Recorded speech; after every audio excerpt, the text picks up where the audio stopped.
Viewers, இன்னைக்கு பார்க்க போகிறது என்னென்னா பயிற்சி 7.3 மூணாவது வினா. கொடுக்கப்பட்ட சார்புகளுக்கு கொடுக்கப்பட்ட இடைவெளியில் லெக்ராஞ்சியின் சராசரி மதிப்பு தேற்றம் ஏன் பயன்படுத்த முடியாது என்பதை விளக்குக அப்படின்னு சொல்லி கேட்டிருக்காங்க.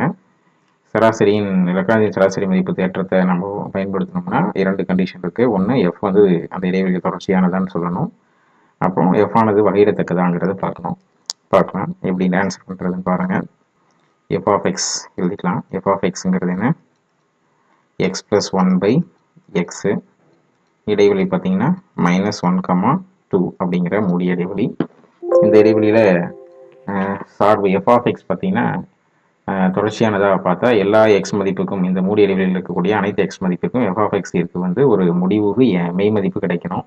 அப்படி கிடைக்குமான்னு பார்த்தா இந்த சார்பு ஒரு பின்ன வடிவிலான சார்பு, ரேஷனல் ஃபங்க்ஷன்.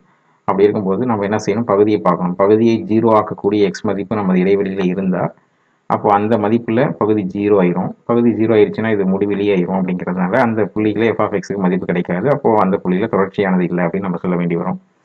பகுதி பார்த்தீங்கன்னா எக்ஸுன்னு தான் இருக்குது. அப்போ எக்ஸுக்கு 0 போட்டால் இந்த சார்பு என்ன ஆகுது? இன்ஃபினிட்டி ஆயிடுது. அப்போ எக்ஸுக்கு 0ங்கிற மதிப்பு இடைவெளியில் இருக்கான்னு பார்த்தா எஸ் -1க்கும் 2க்கும் நடுவில் 0ங்கிற பாயிண்ட் இருக்குது. அந்த பாயிண்ட்டை வந்து நம்ம எடுக்கும் பொழுது எஃப் ஆஃப் 0வோட வேல்யூ இன்ஃபினிட்டியும் மாறும். அப்போ தொடர்ச்சி தன்மையை இது வந்து ஃபெயில் ஆகுது. ஒன்று, எக்ஸ் ஈக்குவல் டு 0 எனில் எஃப் ஆஃப் 0 என்ன வரும்? 0 + 1/0. இது என்ன ஆகுது? இன்ஃபினிட்டி. அப்போ x equal to 0 f of எக்ஸுக்கு என்ன கிடைக்கல?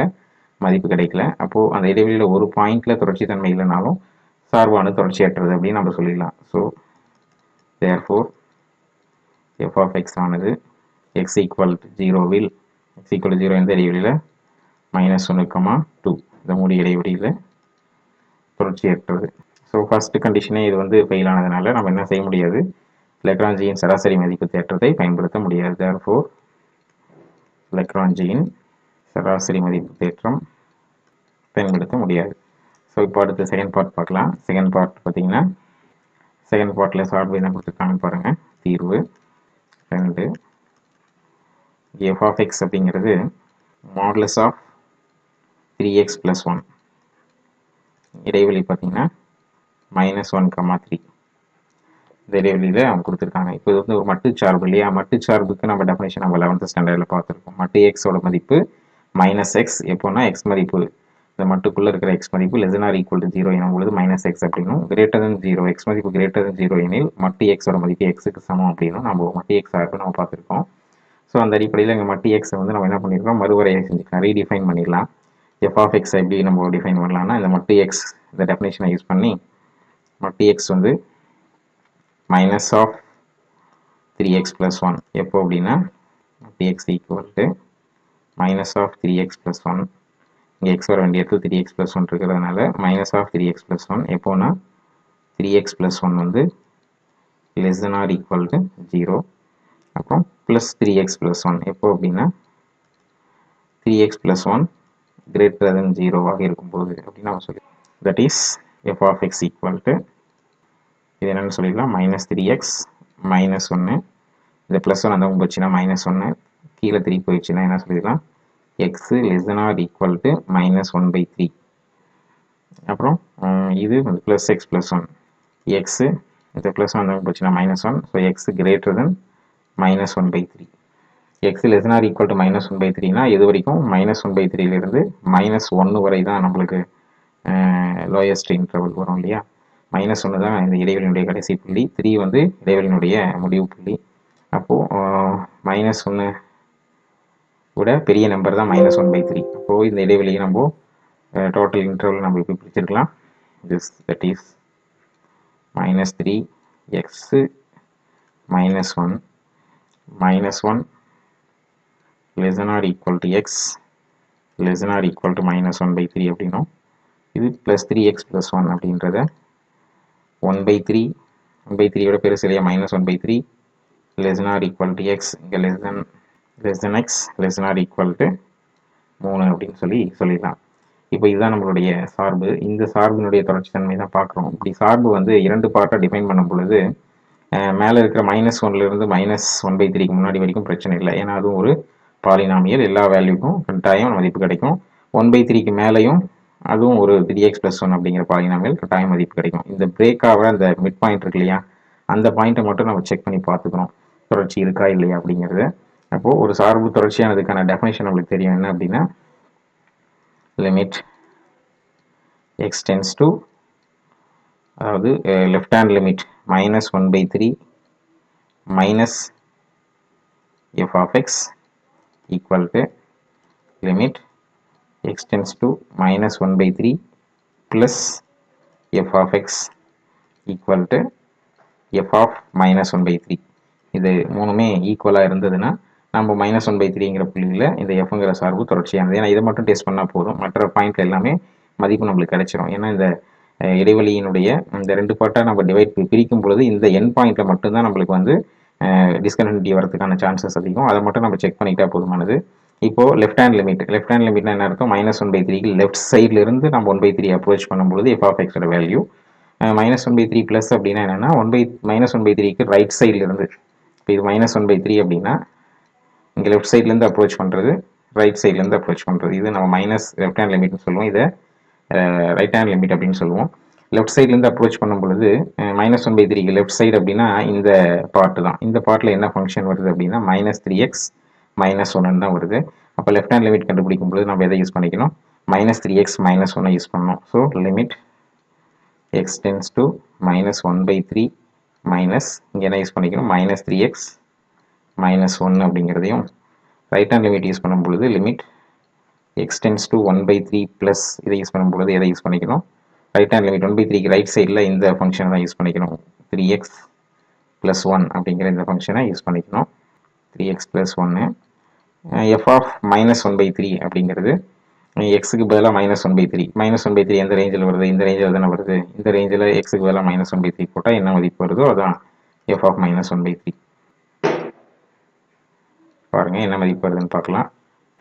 இதில் x டென்ஸ் டு -1/3ன்னு போட்டால் லெஃப்ட் ஹேண்ட் லிமிட் என்ன வருது, -3 × எக்ஸுக்கு பதிலாக -1/3 -1 ஈக்குவல் டு இங்கே என்ன வருது, 3 × -1/3 + 1. அடுத்து f of -1/3 -1/3ங்கிறது இந்த ரேஞ்சில் இருக்கிறதுனால இதனுடைய வேல்யூ -3 × 1/3 -1/3. f of -1/3ங்கிறது -3x -1, அப்போ -1. பாருங்கள் இந்த வேல்யூ இது ரெண்டு கேன்சல் ஆகிடுதா, -−, ப்ளஸ் 3 மைனஸ் × மைனஸ் ப்ளஸ் 1 - 1 0 ஆயிடுது ஈக்குவல் டு 3 கேன்சல் ஆகிடுது, -1 + 1 இதுவும் 0 ஆயிடுது. அடுத்து இது ரெண்டும் கேன்சல் ஆகிடுது, -2 ப்ளஸ் 1 - 1 0. ஸோ அப்போது left hand limit, right hand limit, அப்புறம் ஃபங்க்ஷனோட வேல்யூ அட்டு x = -1/3 மூணுமே ஈக்குவலாக வந்ததுனால நம்ம என்ன சொல்லிடலாம், therefore f ஆனது x = -1/3 தொடர்ச்சியானது. x = -1/3 தொடர்ச்சியாக இருந்தாலே மற்ற இடைவெளிகளிலும் அது அந்த ஒட்டுமொத்த இந்த மூடிய இடைவெளியிலுமே என்னவாக இருக்கும், தொடர்ச்சியானதாக இருக்கும். ஏன்னா மற்ற புள்ளிகள் எல்லாமே எந்த பிரச்சனையும் இருக்காது. ஏன்னா இதில் மட்டும்தான் லெஃப்ட் ஹேண்ட் சைடும் ரைட் ஹேண்ட் சைடும் ஃபங்க்ஷன் மாறுறதுனால இதில் மட்டும்தான் வந்து தொடர்ச்சித்தன்மை வந்து டவுட் இருக்கும். மற்றது எல்லாத்துலேயுமே பார்த்தீங்கன்னா -1 to -1/3 x எந்த மதிப்பை எடுத்து நம்ம பிரதிட்டாலும் நம்மளுக்கு f of xக்கு ஒரு வேல்யூ கட்டாயம் முடிவுறு மெய் மதிப்பு யூனிக்காக நம்மளுக்கு கிடைச்சிரும். அதனால் f ஆனது நம்ம என்ன சொல்லிடலாம், மூடிய இடைவெளி -1, 3 தொடர்ச்சியானது அப்படின்னு சொல்லிடலாம். இப்போ தொடர்ச்சித்தன்மை ஒரு கண்டிஷனை நம்ம உண்மைன்னு சொல்லியாச்சு. அடுத்து ரெண்டாவது பாயிண்ட்டு, ஃபர்ஸ்ட் பார்ட் சொல்லியாச்சு. செகண்டாவது வகையிடத்தக்கது. வகையீடு அப்படின்னாவே என்ன செய்யணும், டிஃப்ரென்ஷியேஷன் இல்லையா, வகையீடு கண்டுபிடிக்கணும். f' of xங்கிறது என்ன வருது, இதே நம்ம கடைசி ஃபங்க்ஷனை யூஸ் பண்ணிக்கலாம். இதை டிஃப்ரென்ஷியேட் பண்ணுங்கள். -3 × x டிஃப்ரென்ஷியேட் பண்ணால் 1, -1 டிஃப்ரென்ஷியேட் பண்ணால் 0. இது எந்த ரேஞ்ச் அப்படின்னா -1 ≤ x ≤ -1/3. அதே மாதிரி இந்த பார்ட்டை டிஃப்ரென்ஷியேட் பண்ணால் 3 × x டிஃப்ரென்ஷியேட் பண்ணால் 1 +1 டிஃப்ரென்ஷியேட் பண்ணால் 0. ஸோ இது +3ன்னு வருது டிஃப்ரென்ஷியேஷன். அப்போது -1/3 x ≤ 3 அப்படின்னு சொல்லி இந்த இடைவெளியை நம்ம சொல்லிடலாம். ஸோ f' பார்த்தீங்கன்னா ரெண்டு பார்ட்டில் தனித்தனியாக டிஃப்ரென்ஷியேட் பண்ணிட்டோம். இங்கேயுமே வந்து பார்த்தீங்கன்னா அந்த இடைவெளி ரெண்டாக பிரித்தோம் இல்லையா, அந்த பாயிண்ட்டில் மட்டும் டிஃப்ரென்ஷியபிளாங்கிறத நம்ம செக் பண்ண வேண்டியிருக்கு. டிஃப்ரென்ஷியபிள் வேல்யூ வந்து யூனிக்காக எக்ஸிஸ்ட் ஆகணும். ரெண்டு வேல்யூவாக ரெண்டு வேல்யூ நம்மளுக்கு கிடைச்சதுன்னா எஃப் டேஷுக்கு அது வந்து டிஃபரன்ஷியபிள் கிடையாது, அது வகையிடத்தக்கது இல்லை. அப்போ எக்ஸ் ஈக்குவல் டு -1/3 மட்டும் நம்ம செக் பண்ண வேண்டியிருக்கு. அப்போ left hand limit left derivative f dash of x இல்லைன்னா எஃப் டேஷ் ஆஃப் -1/3, அந்த -1/3 மட்டும் கரெக்டாக இருக்கான்னு பாருங்கள். 1/3 minus left hand derivative x equal to -1/3 இருந்து எக்ஸ் ஈக்குவல் டு -1/3 இடமிருந்த வகையீடு, இடம் சார்ந்த வகையீடு, லெஃப்ட் சைடு சார்ந்த டிஃபரன்ஷியேஷன் என்ன வரும்? -3. அதே போல் அதே எஃப் டேஷுக்கு எஃப் டேஷ் ஆஃப் -1/3 வலமிருந்து வகையீடு. அப்போ ரைட் சைட்லேருந்து நம்ம எஃப் டேஷை நம்ம அப்ரோச் பண்ணோம்னா நம்மளுக்கு என்ன வேல்யூ கிடைக்கும்? +3ன்னு கிடைக்குது. பார்த்தீங்கன்னா ரெண்டுக்குமே ரெண்டு வேல்யூ கிடைக்குது. அதாவது -1/3ங்கிற ஒரே நம்பருக்கு லெஃப்ட் ஹேண்ட் டெரிவேட்டிவ் வந்து -3னும் ரைட் ஹேண்ட் டெரிவேட்டிவ் வந்து +3னும். ரைட் சைட்லேருந்து அந்த எஃப் டேஷை நம்ம அப்ரோச் பண்ணால் +3 வேல்யூவும், லெஃப்ட் சைட்லேருந்து அந்த -1/3 அப்ரோச் பண்ணால் -3ங்கிற வேல்யூ கிடைக்கிறது. That is f dash of -1/3 minus is not equal to f dash of -1/3 plus, அதாவது இடமிருந்த வகையிடும் வலமிருந்த வகையிடும் சமமாக இல்லை அப்படிங்கிறதுனால நம்ம என்ன சொல்லிடலாம்? எக்ஸ் ஈக்குவல் டு -1/3 இந்த சார்பு வகையிடத்தக்கதாக இல்லை. அதனால் நம்மளுக்கு என்ன மீனிங் வந்துடும்? லெக்ராஞ்சியின் இடைமதிப்பு தேற்றத்தை நாம் பயன்படுத்த முடியாது. தேர்ஃபோர் எக்ஸ் ஈக்குவல் டு -1/3 வகையிடத்தக்கது அல்ல. வகையிடத்தக்கது அல்ல. -1/3 நம்ம இடைவெளியில் இருக்கா?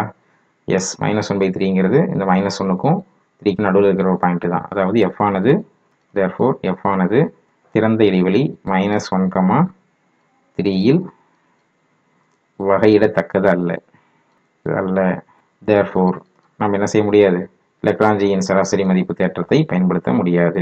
தேர்ஃபோர் லெக்ராஞ்சியின் தேற்றத்தை பயன்படுத்த முடியாது அப்படின்னு சொல்லி கணக்கு முடிச்சிடலாம். ஸோ முதல்ல இருக்கிற அந்த ரெண்டு கண்டிஷனில் பார்த்தீங்கன்னா தொடர்ச்சி தன்மை வந்து இந்த சார்பு இருக்குது, ஆனால் வகையிடத்தக்க தன்மை பார்த்தீங்கன்னா இல்லை. ஏன்னா இடமிருந்து வகையிடும் வலமிருந்த வகையிடும் வெவ்வேறு மதிப்பு கிடைக்கிறதுனால அதுக்கு வகையீடு மதிப்பு இல்லைன்னு அர்த்தம். ஒரே யூனிக் வேல்யூ கிடைச்சாதான் வகையீடு அந்த புள்ளியில் அது வகையிடத்தக்கது அப்படின்னு நம்ம சொல்ல முடியும். அதனால் இந்த திறந்த இடைவெளியில் இந்த சார்பு வகையிடத்தக்கதாக இல்லை என்பதால் இந்த சார்பு லெக்ராஞ்சியினுடைய சராசரி மதிப்பு தேற்றத்தை இந்த சார்பிற்கு பயன்படுத்த முடியாது இந்த இடைவெளியில். நன்றி.